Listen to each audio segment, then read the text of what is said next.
Ẹ̀yin ará ilé, welcome back to my channel. The gist for today is that Queen Naomi sọ fún Ashley pé àwọn ò kì í ṣe sister ẹ̀ o, kó má ever la ẹnu ẹ̀ pé àwọn ní sister ẹ̀. So wọ́n ní wọ́n drove Ashley out of her side. Gist tèmi nìyẹn. So if today is your first time, my people, tó bá jẹ́ ìgbà àkọ́kọ́ tẹ́ ń gbọ́ mi ni ẹ lọ sí orí subscribe button, kẹ́ subscribe, kẹ́ tẹ subscribe button so that tí n bá ti post any gist ẹ máa rí. Èmi ọmọ yín ni Ọmọṣọlá. Mo dúpẹ́ púpọ̀ lọ́wọ́ yín fún àdúrótì yín, and I do talk about celebrity gist and royal gist. And to my new subscribers, you are welcome. Thank you. Share, like and subscribe. God bless you all. Okay. Lọ́lá yín á máa lọ́lá yín ò ní lọ ìsàlẹ̀ láíláí.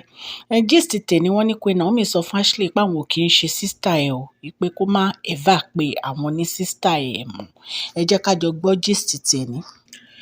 Wọ́n ní bí Ashley ṣe gba chọ́ọ̀chì Queen Naomi lọ tó disguise lọ nìyẹn o. Wọ́n ní immediately dẹ̀ ni Queen Naomi lọ bá a pé kábíyèsí ti sọ fáwọn pé ó lè wá sí church àwọn.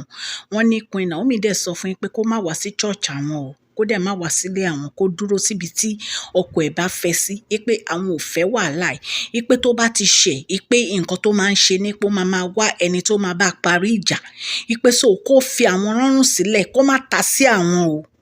Kábíyèsí Queen Naomi ní pé kábíyèsí ti sọ pé ó máa wá sí church àwọn, pé so tó bá fẹ́ wá church, tó bá fẹ́ wá sí Ọlọ́run, kó wá church, kó wá sí Ọlọ́run, kó má wá bá wọn, kó wá máa ro ẹjọ́ kábíyèsí àbí ẹjọ́ nǹkan tó bá ṣẹlẹ̀, pé àwọn ò fẹ́ gbọ́, àwọn ò wá interested, pé kó dúró sórí lane ẹ̀, pé kó dúró sí orí lane ẹ̀.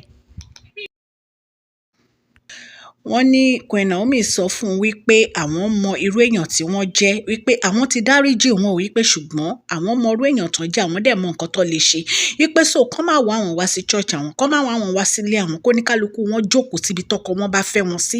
Àwọn ò fẹ́ rí mọ́ ní church àwọn ò dẹ̀ fẹ́ rí mọ́ ní ilé àwọn, wípé kó stay away from her.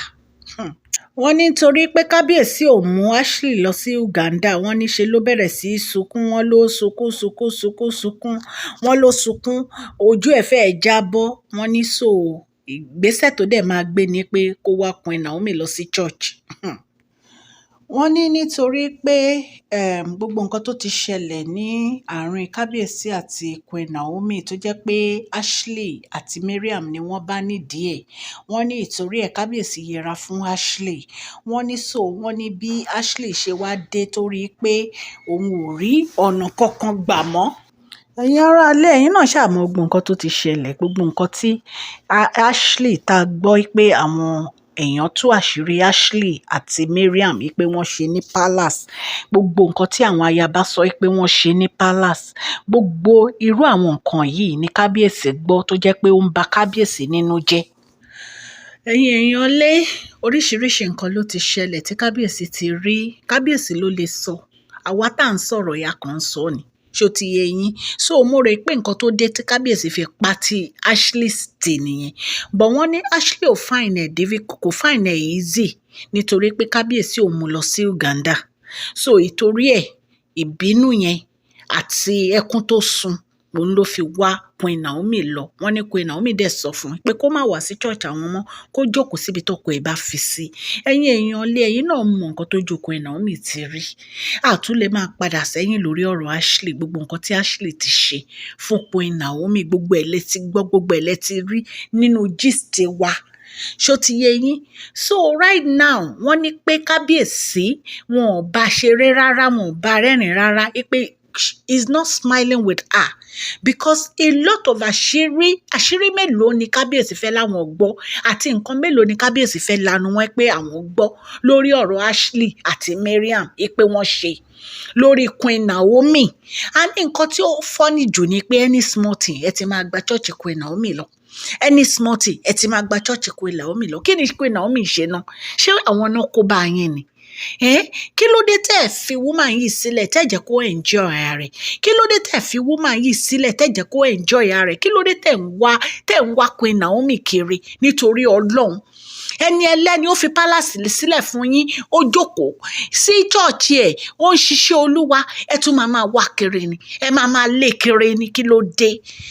Dẹ̀ jẹ́ kó gun omi nítorí Ọlọ́run. so wọ́n ní pé nítorí kábíyèsí ò mú lọ sí Uganda inú ń bí i, kò find it difficult pé kábíyèsí pátì ṣó ti yé yín, wọ́n ní ìyẹn gangan lásán ń fún ní headache. Wọ́n ní kábíyèsí ò celebrate pé ó dé láti London, ní pé kábíyèsí ò tiẹ̀ wo ibi tó wà, pé normally tó bá dé láti London máa yẹn ká ẹ mọ bó ṣe máa ń ṣe tó yẹ pé ó máa wúga ó máa wúgẹ̀, pé gbogbo orí social media máa ṣe gbìgbìgbì, gbogbo yẹn ò ṣẹlẹ̀. Wọ́n ní kábíyèsí ò tiẹ̀ ever wo bẹ̀ pé bóyá ó wà níbì kankan. Wọ́n ní ìyẹn lásán wọ́n ló ń fún ní ẹ̀fọ́rí seriously ni. So right now wọ́n ní ọ̀rọ̀ yẹn ó wá le kokoko tó jẹ́ pé kábíyèsí wá ní Tèmítọ́pẹ́ àti olórí Rónkẹ́ wọ́n wá mú wọn lọ sí Uganda. Wọ́n ló dẹ̀ ti rò pé kábíyèsí máa mú un lọ ni. Wọ́n nítorí kábíyèsí ò mú lọ, wọ́n ní ìyẹn lásán. Wọ́n ló jẹ́ kó sunkún, wọ́n ló ka lára, wọ́n ló ta lára seriously. Ẹ̀yin èèyàn lé, kò ń ṣe nǹkan kékeré o. Ṣé ẹ̀dẹ̀ mọ̀ pé right now ẹni tó bá ti support Queen Naomi ni kábíyèsí ń tẹ̀lé, ẹni tó bá ti support Queen Naomi àti kábíyèsí ni kábíyèsí ń bá ṣeré. So ó wá ń sọ pé politics ni wọ́n ń play ní palace, pé òun ti rí ní ìsìn pé ẹni tó bá ti support Queen Naomi àti kábíyèsí ni kábíyèsí ń tẹ̀lé, ni kábíyèsí ń bá ṣeré, pé torí ẹ̀ ní kábíyèsí ò ti fi mú un lọ sí Uganda. Ẹ̀yin èèyàn lé, kí lèèyàn lè ṣe téèyàn lè táráyé lọ́rùn? Tá a bá sọ̀rọ̀ ní ìsẹ́ni wọ́n tún sọ̀rọ̀, ṣùgbọ́n ẹ̀yin náà wò, kí ló ń wá Queen Naomi kiri fún gan-an? Ṣé Queen Naomi ló ní kí kábíyèsí má mú ẹ lọ sí Uganda? Queen Naomi ò kúkú sọ̀rọ̀, Queen Naomi jókòó sáàyè wọn ni. Ẹ̀ẹ́dẹ̀ fi woman yìí sílẹ̀ kẹjẹ́ kó ṣe ilé ayé ẹ̀, kẹjẹ́ kó enjoy life ẹ̀. Kí ló dé, kí lẹ̀ ń wá kiri? Èyí má dẹ̀ lágbára kẹ̀. So ẹ̀yin èèyàn lé, gist tá a gbọ́ nìyẹn, ta ní ká mú wá fún yín, bẹ́yìn náà kúkú ṣe mọ̀. Kábíyèsí wọ́n ti sọ mind wọn fún wọn pé kí wọ́n lọ wá ibi tán bá fẹ́ ra lé sí ní Nàìjíríà, àwọn ará lé kí gbogbo wọn wà níbi táwọn bá fi wọ́n sí. So ọ̀rọ̀ yẹn orí ẹ̀ náà la ṣì wà, a máa mú update wá fún yín bí gbogbo ẹ̀ bá ṣe ń lọ lẹ́sẹẹsẹ. Ṣó ti yé yín? Ẹ̀yin olólùfẹ́ Máṣọ́lá, mo dúpẹ́ lọ́wọ́ yín o, pé ń subscribe, ń share, ń like. Ọwọ́ yín òkè òkè ló máa lọ, kò ní lọ ilẹ̀ lágbára Ọlọ́run. Ẹ bá wa share fídíò yìí, kẹ́ subscribe. God Almighty will bless you all. Thank you so much.